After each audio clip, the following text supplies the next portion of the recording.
la chaîne qui vous édifie. En Afrique, il y a Congo. Alors, Congo est envahi, ils sont enviés par les trois blocs, américains, européens, russes, asiatiques. Alors, prions pour notre président parce que les trois blocs là, le roi Baudouin, le roi Nabiso à Belgique, pardon, il arrive. C'est pourquoi nous avons insisté même dans mon Kozambo avant Koutou. Pourquoi? Parce que quand il y a un des événements ébiliques au sein de Congo. Des événements fâchés. Donc, on a un message, il est né dans le lobby pour ou contre. Bon, on a pour un peu contre. Mais on a observé le message. Mais je pour aussi pour ça. Étant un prophète aussi. Je pour aussi pour ça. Sur les âmes, bon, garçon, dans la dimension prophétique, lorsque Nzambe a révélé la Kalikambu ya malamu de Kokisama, il y a ma benza pour prévenir Bissou Kokisama pour prier pour le contraire. So moi j'ai déjà contre les prophètes arabes qui prophétient ma base de Kokisama. Non. Bible Lobby, il a formé des projets de paix et non de malheur.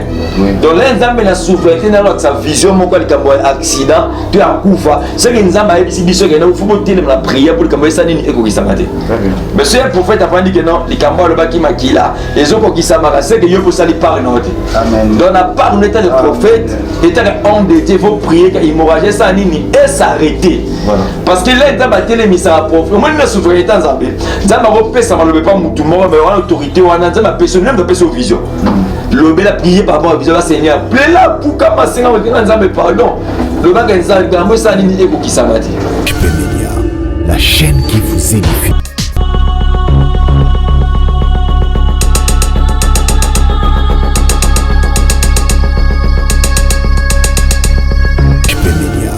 La chaîne qui vous édifie. Voilà, shalom peuple de Dieu et voyez madame Nakati mission Nambiso, Parlement céleste, mission à Balanzambe, Salom Akoumi, Jérémie chapitre 33, verset 3, la Bible nous dit que invoque-moi, je te répondrai et Nakota les choses qui est profond et caché. Et voilà pourquoi objectif de mission Nambiso, et à un moment là il faut Balanzambe tous à la dufier et bénir et pourquoi pas tous à la paix consoler, car la Bible dit Talisa Biso, oh, n'y soyez pas Papa Nzambe, à son agalolé à guité, on a ligne émission, oh, ils ont la bénéfice. Et peu importe problème aux acquis, en tout cas, Nzambe abimoni sama na ba vie na biso lokola rémunérateur de services de charge car ma communauté les que dans leur détresse ils créeront l'Éternel. L'Éternel envoya sa parole et sa parole fit guérir les a raison et ça les que Nazara mon côté sur ce plateau je suis avec votre humble serviteur le prophète Berlin Koki Bishima Awa sur ce plateau et toujours et moi kala et comme d'habitude au message pour mon Nzambe ou un vrai serviteur de Dieu il faut ils à la base et à la base et à pouvoir modifier tout de Dieu. Voilà, ma commentaire ici biso, n'y sur bandara na losango mais avant on a toutefois topesi l'homme de Dieu mbote papa. Mbote garçon c'est important. Voilà, balanzé bazolanda yo est belé partout dans le monde et ils ont des questions au pe batindaki batuna ki et belé le la maman la maman neige na Anvers na Belgique topesi mbote et l'homme de Dieu est là. Alors comment peut voir rare aux hommes en athée, qu'est-ce qui ne va pas juste? Non, je suis là. Sauf que moi trop pris. Des fois que na retraité mais sauf que ni na monnaie le long bon mon na souvent temps pourquoi parce que apparaît déjà lundi soir. Donc lundi c'est mettre zoba, je sais pas que lundi soir déjà je serai en retraite à l'Uzézi dans une forêt tout ça. Donc on a zoom plus tard le 19 mars. Voilà. Merci beaucoup alors au Kambabiso directement dans nos sambo parce que nous étions ici biso pour saluer mon frère Robé, la Seigneur Jésus-Christ, abandana biso le pour la Alpha à la début émission. Merci. Yahweh topesio merci. Au salut biso encore ngolu, au sangi biso et le mona garçon c'est pas. Yahweh bandeko ba kolanda biso Yahweh nsambe tikete biso to loba te meyonde loba. Molimo santo oazali maître suprême pesa biso intelligence pe maloba ya koloba. Lola ezala polele pona biso. ya o message to yedanga nzambe édifier peuple na yo ebikisa babeli epesa solution na bato bazangi kimia na kombo na yo mokonzi na biso Yesu nde na bondeli bongo amen. Amen. Merci na bana nzambe nyonso oyo boza scotché branché pour nous landa biso en tout cas biso ba auto s'abonner il faut auto s'abonner mais ka pour chamo koloto pour toute la continuité avec l'émission ya bana nzambe sala la kitoko mingi et je ne peux pas débuter cette émission sans toutefois remercier les hommes de Dieu nyonso de partout dans le monde parce que zali ba hommes de Dieu au bazar na Congo au bazar libana mboka.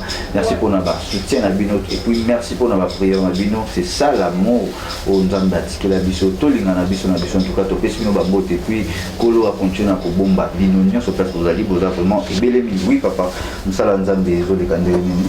Oui nzambe obatela biso na ngolo to bunda na malembe na makasi na biso te mais la volonté to za avancer. Voilà, merci beaucoup et naïbi que vous avez appelé mon corps, il y a basala nzambe, il y a compassion, il y a utala orphelin et kokendara pour soutenir bango et on dirait peut-être aussi fruit et information que les gens ban nzambe bazali banda pour ça bango zali le loyo pe okoma na orphelin moko munene ndenge parmi la profession nzambe pesa pe yo que l'autre dosa père et orphelin. Alors moi foutoir c'est là faux ou vrai? Oui, c'est vrai. Les avrais nzambe na souveraineté na ye. Au moins ceux qui ont la volonté na biso, des volontés d'engager pas dans la orphelinat. Dans la quelle orphelinat qu'on soutenir ba. Ben na ebisa nzambe ceux qui ont volonté na yo et à condition que na ebisa nzambe na Israël. Mais na ma pas ma comme te sona nzambe lola, nzambe ko risque déjà moko. Les a nzambe apesi biso ba terrain. En un moment la photo ana Charlie Kahn m'a balancé les bisous. Moi, tout ça, c'est un chaos. Donc, comment peut maman la biso moko, j'ai salué à passer maman Dorcas depuis Suède. Elle m'a appelé pour me dire, prophète, Nzambe a touché dans mon thème, dans le sommet là, il va terrain mi balé. Lorsqu'il a acheté le terrain, il s'est un peu l'enfermé. Il a acheté le terrain mi balé. Mais lorsqu'il m'a acheté ce terrain, lorsque je suis en train de prier, quand la Bible a terrain, la PCOT pour le vendre. Mais la PCO pour alors l'homme est orphelin pour vendre. Donc c'est un projet, nous avons un terrain 40-40, donc 20-22 pensions 40-40. Donc par la grâce de Dieu, là-bas tu retournes à orphelinat, tu retournes à hôpital, et tu retournes à école, et vous avez une église, ils ont chargé kaka pour la charge de orphelin, donc on a prière là-bas. C'est une terrain que nous a donné. C'est juste avant de nous a terrain à mater. Il y a un terrain à bino bas chrétien. Donc on a touché au dit qu'il y a Tonga. Il y a qu'à Tonga non pour la prophète Berlin. Tonga pour la orphelinat, Tonga pour Tonga Thérèse David. Tonga pour la prophète. Donc Tonga les Tonga pour le côté ce qu'on orphelin. Donc là il y a moi c'est un projet que Dieu nous a donné. Mais par la grâce de Dieu, Dieu nous fera grâce. On va construire ces terrains-là. Voilà, merci beaucoup. En tout cas, message déjà capté. Le numéro est à notre Dadi, prophète Berlin. Il a affiché juste dans Sewana. Et ma communauté Ital Saratso, dans chaque religion et puis sacrée, pour soutenir les orphelins. C'est-à-dire pour Soumabamo, parce que même le lobby, il est le père des orphelins et les défenseurs de veuves. Bateau Troïko Kanisa, on a terrain à Bissou et on a pu apporter briques dans mon corps pour et pour Zalawana, pour la soutien à orphelin. Et pourquoi pas yo nanga ito kota na kati ya bénédiction wana parce que les lots réputation et débat que pour kabela basala nzambe bazaba faux ainsi de suite mais je ne pense pas que moi na ticket ou à faire la baboti na ye ceux qui ont payé et retour wana ba retomber pour la hauteur et aux hommes là yo et puis to za la béni parce que na message koloba ceux qui to découvrir tabita Dorcas na kati ya Bible qui se passe kaza qui prophétesse non abana côté à makasté en eko sakolela batuté mais c'est parce que bandaki pour aider wana ya moi c'est puis ça donc nzamba pambola biso alors et to fandeli ya pona ya moté zaika juste pour nous soutenir les orphelins et comme d'habitude le message que qui édifier bana nzambe ce dernier temps na temps où nous entend tu es que le temps et la prophétie parmi Mambo Christ Belaki et tout qui est déjà jusqu'à la fin mais question à biso les amis de commis ou non de comité. Tu es devant toi un prophète. Merci. J'aime la Bible. Amen. Rapidement, je salue maman depuis France. Je salue maman Espérance et papa Jean-Jacques depuis France. Que Dieu vous bénisse et tous tes enfants. Zamba Pambolabino. Maman Estangabi, maman Espérance Abilo, on n'est pas un prophète. Tu donnes beaucoup plus de versets bibliques et tu aimes trop la Bible. Amen. Matthieu 24. Matthieu 24, je lis au nom de Jésus. Amen. La Bible elle commence avec ceci. La Bible dit ceci. Vous attendez parler de guerre et de bruit de guerre. Gardez-vous d'être troublés, car il faut que ces choses arrivent. Mais ce n'est pas encore la fin. Une nation s'élèvera contre une nation et un royaume contre un royaume. Il y aura la divers lieux et de famines et de tremblements de terre. Tout cela ne sera que le commencement de douleur. Et là, alors on vous livrera au tourment et on vous fera mourir et vous serez haïs de toutes les nations à cause de mon nom. Ça c'est une prophétie que parmi les prophéties que nous a donné le livre de Matthieu. Donc on a dit et à la fin et à la fin mais ils ont rappelé qu'on a annoncé que parmi les annoncé que non Christ ça nini akoya. Mais guerre aux autres qui oyo les bosna biso et la guerre comme un peu makambebele. Makambebele disons parmi les prophéties que nous a donné nous allons le monde, crise de côté dans le monde, donc l'économie dans le monde de bouger ma casse à cause de bitumbo au mono. Mais là tout le monde a mboka moko et télémeli mboka msusu. Tout le monde risque contre l'Ukraine. Du bosso na biso. Mais là au monde a biloko tout un chrétien, là au monde a biloko yo bomi bonga makaka. Kolinga mafuta sanga na mwinda na yote. La femme sage, mafuta sanga na mwinda parce que là cette trompette ressonner, tu vous enlever. D'autant que Bible c'est quoi bloco te makasi ko ana c'est lorsque l'église cause la maintenant à lever. Ya moi je disais à une frère, il me dit c'est la fin du monde guerre non. Babiloko te monde na ego toucher monde ego simba biso makasi pourquoi parce que l'église est encore là. Pour te contre la guerre ya Magog, il faut l'église à quoi à lever. Dans la tribulation, l'église à quoi enlever. Voici le Saint-Esprit partira. Mais le contre la vie est parmi les signes qui est en train d'annoncer la venue du Christ.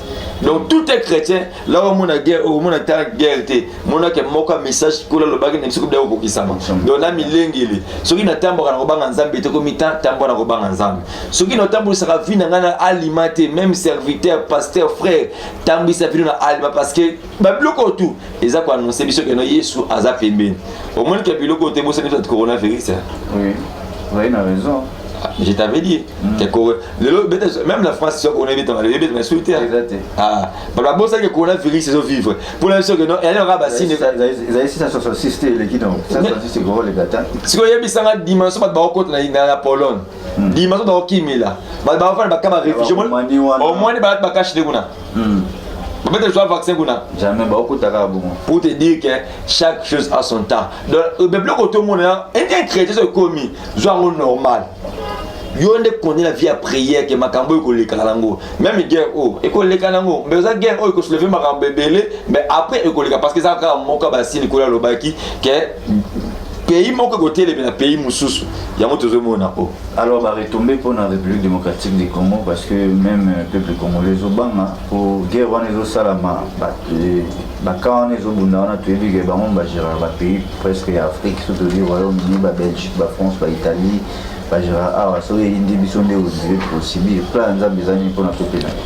Bon, moi je suis d'abord contre les prophètes. J'ai vu beaucoup de prophètes aussi.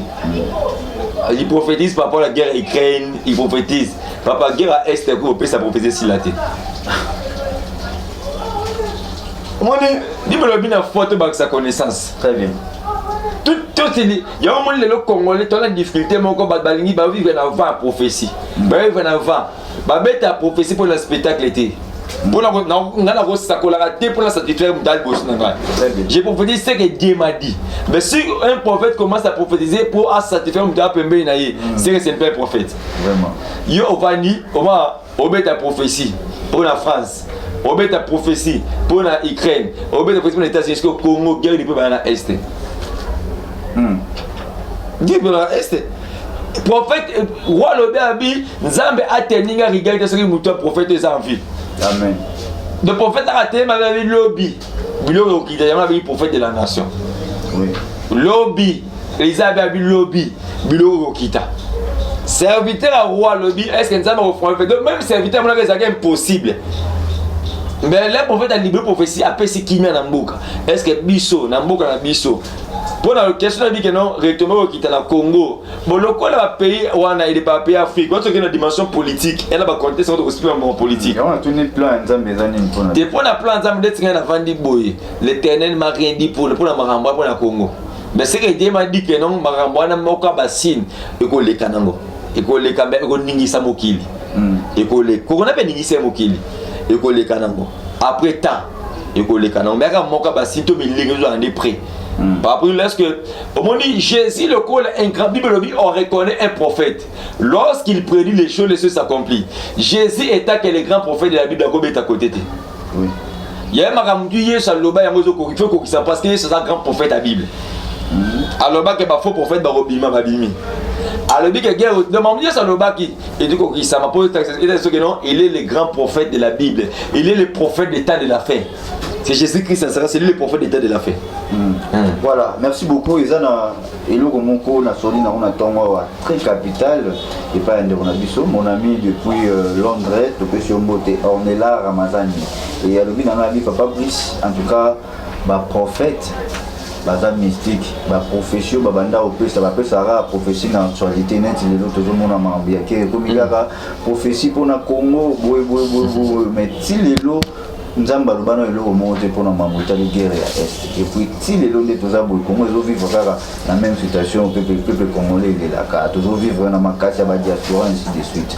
En tout cas tout le banini ensemble en général pour na ba mamuta li ba prophète yo en tout cas aussi to lembi bana nzambe ba baye na ko baye surtout comme na actualité ba prophétie ba ndobi nzamba lobi boy to ko ça na ba monene.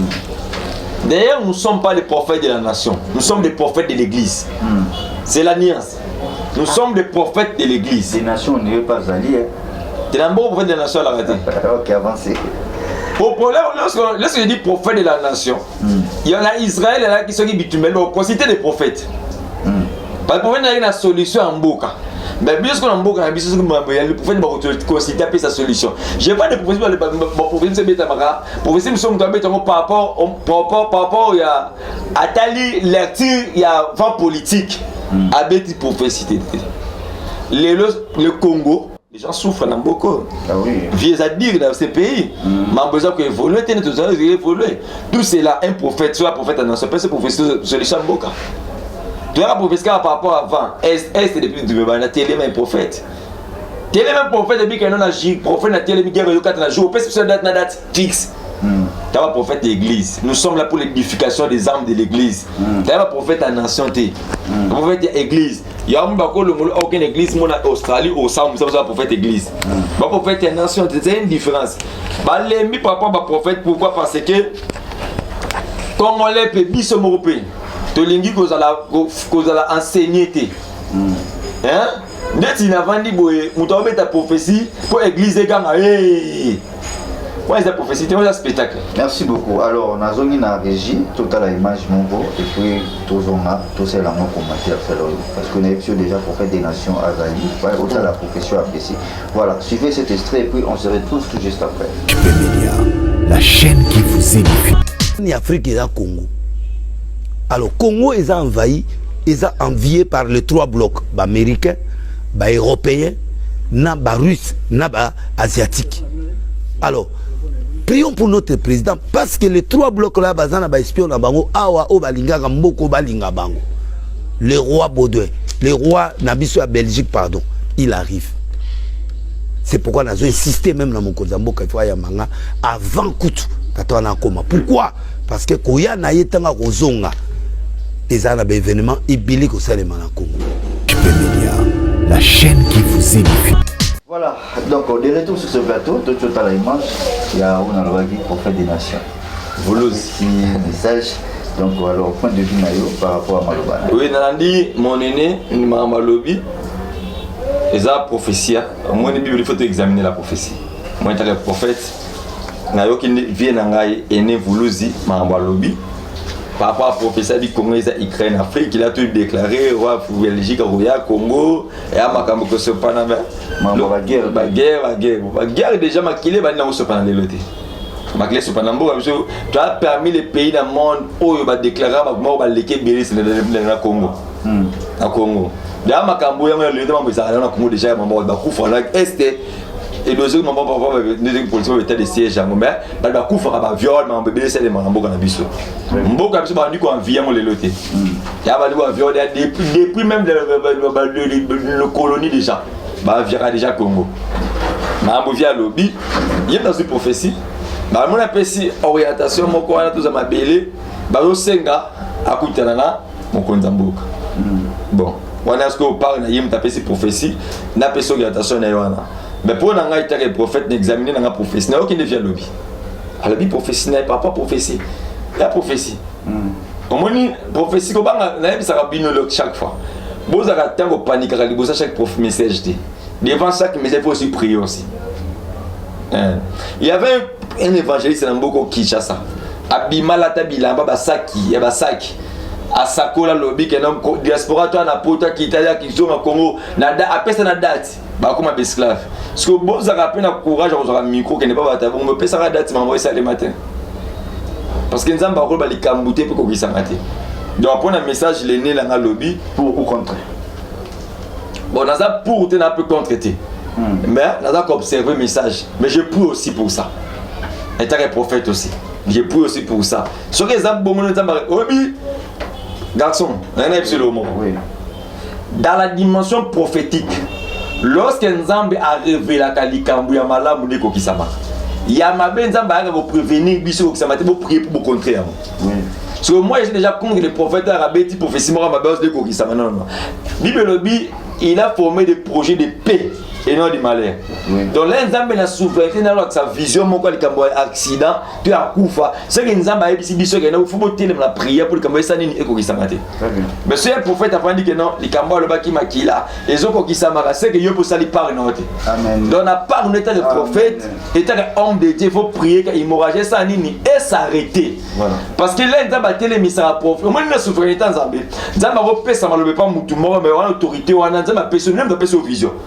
Le bel a prié par rapport à la vision du Seigneur. Plela pour comment Seigneur Nzambe pardon. Le bagage Nzambe quand ça ni eko kisamati. C'est ça. Voilà, merci beaucoup et je pense que nous touchons à la fin de cette émission. Alors Bana Nzambe va retenir ni pour affaire notre là où c'est passé. Aux les gars, vous gardez votre foi seulement Jésus. Tout passera, mais Jésus ne passera jamais. Oui. La maladie, le problème, la situation, le côté tire l'éternel sans Nzambe. Il est l'alpha et l'oméga. Donc Nzambe même ça la ebandeli. Pas muta continuer à peine souka ebino surtout. Donc muta yebi biska marabe souka la vie à muta mokila yebi mazate. Mais Nzambe nous ça ni ayebi. Donc tout personne a toujours confiance dans Jésus et pas Jésus. La seule personne qui a vaincu la mort, c'est Jésus-Christ de Nazareth. Il est puissant, il est assis avec des pères en train d'intercéder pour toi et moi. Donc dans ma besoin de toi, garde toujours ta foi à Jésus. Pour perdre des fois non à Jésus. Battez que non, aucune ma foi à Jésus. Donc garde toujours ta foi à Jésus. Parce que Jésus a besoin de toi. Jésus a besoin de ton âme. Ton âme est sacrée. Nous sommes des serviteurs. Notre rôle c'est de protéger ton âme par la rencontre de l'époux.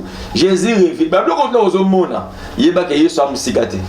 Donc mon amour tout ça là vous avez miroir dans la vie ça la bisca des réali bongi ça parce que tant bon c'est certain dans Nzambe et na bisa tout ça na biso maintenant devant tous tes problèmes devant les réalités de ta vie devant les difficultés de ta vie devant la maladie de ta vie il y a quelqu'un l'Éternel a établi pour la solution de ton problème.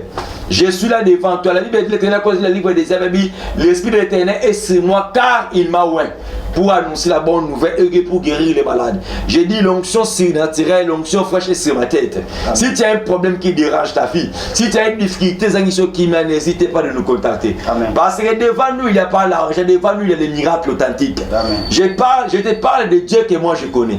J'ai rencontré un Dieu qui est apparu dans ma vie, il m'a dit j'étais envoyé pour aller démontrer ma puissance sur la terre. Amen. Donc devant moi s'il y a des malades, s'il y a des gens qui ont des problèmes, je t'assure que je porte à moi un Jésus qui est tellement puissant. Devant n'importe quel problème de ta vie, au nom de notre Seigneur Jésus-Christ de Nazareth, tu vas recevoir la solution au nom de Jésus. Amen. Merci beaucoup, nous sommes arrivés à la fin. Et un grand merci à vous tous, et surtout les hommes de Dieu. Merci à Charlie Kanga et avant de clôturer, on a évité le programme de la retraite, pour la requête, problème.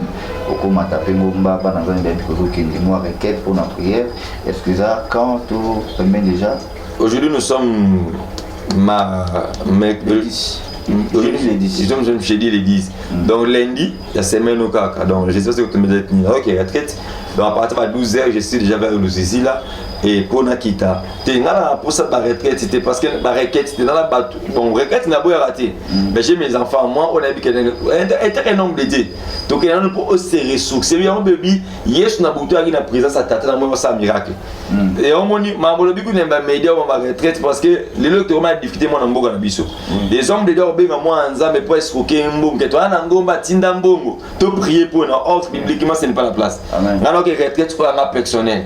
Pour na koluka nzambe pour dimension na ngai faut na za toujours likolo pour na faire que ma problème aux aliboso na ngai et on a kena ces ressources pendant quelques jours à la forêt et pour que battre nzambe bazo solution bakamba nango c'est ça mon rôle mais ko kolobaneti ko singa ba requête ba nzambe ba problème bazo na bongo matana ngo mba le roi Moïse no matana pour ba Israël likolo et ya mabe ezamba bena parce que problème même encore ma compréhension te comme ma pays moni trop de profs la BBC média les très bien nous savons pas ça même requête les sous tout rôle même ça to prier pour na balanzam tu as bien c'est dans pour na pas mais maman de la requête nous savons pour prophète de la média moi nzamba ko benga na OK retraite tinda risige là on a sige o tina mbongo pour na sige na c'est que moi je suis contre ces choses là donc moi j'ai pas pour prier pour moi mais sur on tina sige non c'est pas un péché donc retraite il est d'abord camerounais chanté camerounaise. Donc c'est une fille donc chacun non n'a aucune retraite donc lui il faut l'engagement de cette retraite il dit ah papa retraite moi je veux envoyer l'argent de transport on les a na singularité à volonté na yi c'est que moi je suis contre des prophètes balaka au ben moi nzambe toi na ngomba faut te prier pour le Cameroun faut te mettre ngomba na bentex c'est une semaine tinda autant on les a escroquerie spirituelle si on prier un homme de deux rôles dans les alliés au moins dans un le journalisme, nous sommes ça dans. Il faut travailler au perfectionner ça. C'est ça un homme de Dieu. Il faut attendre la Bible, mingi na prière, mingi na secrétaire, tara mingi pour toujours spirituellement ça toujours élevé pour n'avoir que des mots balbosonanga. Merci beaucoup. Nous sommes arrivés à la fin de cette émission. Je dis un grand merci Nabino Nyonso Bozalaki et Belé Boto Etandoki et pour nous rendre un message au Pesa Melelo et tout banga na bisoté au toko salela les prières mais l'homme de Dieu à l'obi et pour lui ça va toujours ma biso et Lika Kaka et Panaï par montoté. Alors je dis un grand merci à l'équipe et HP Media, Charlie, Nathan, Dédé, Priska et tout le monde en tout cas pour leur continuer à rebondir biso pourquoi Bananza Million soit Bozali Bosso ce qui est façonité. J'espère que tout le monde en a dit sous Bamikolo et Zalikoya et c'était bel et bien votre humble serviteur le prophète Bernard Lukoki Bishima numéro affiché nassé à l'écran vous en a besoin à prière vous en a besoin même consultation prophétique n'hésitez pas c'est un homme de Dieu un message pour cette émission Zara pour vrai et même notre Seigneur Jésus-Christ a besoin vrais adorateurs c'est lui qui adoreront le Père en esprit et en vérité. Voilà, n'hésitez pas à appeler l'homme de Dieu et pour na biso bata soutien il y a terrain ba pesi biso pour na kotonga bana ba diabétique ne to ba lingala to pe les orphelins en tout cas un franc des francs mario et ko sala pe force en tout cas pour la pambola biso to mon embarrassement et to ko clôturer na lo sam.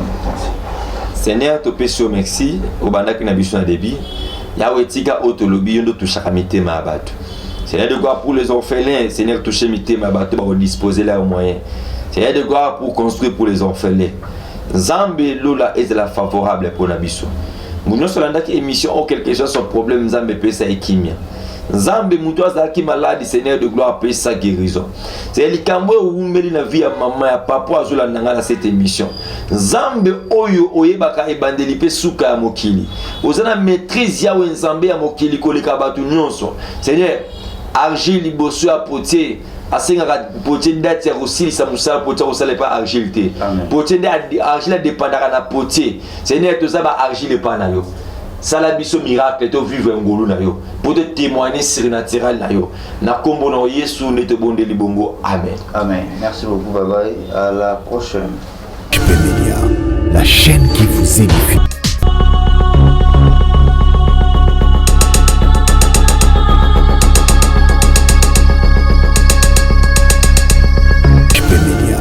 La chaîne qui vous édifie.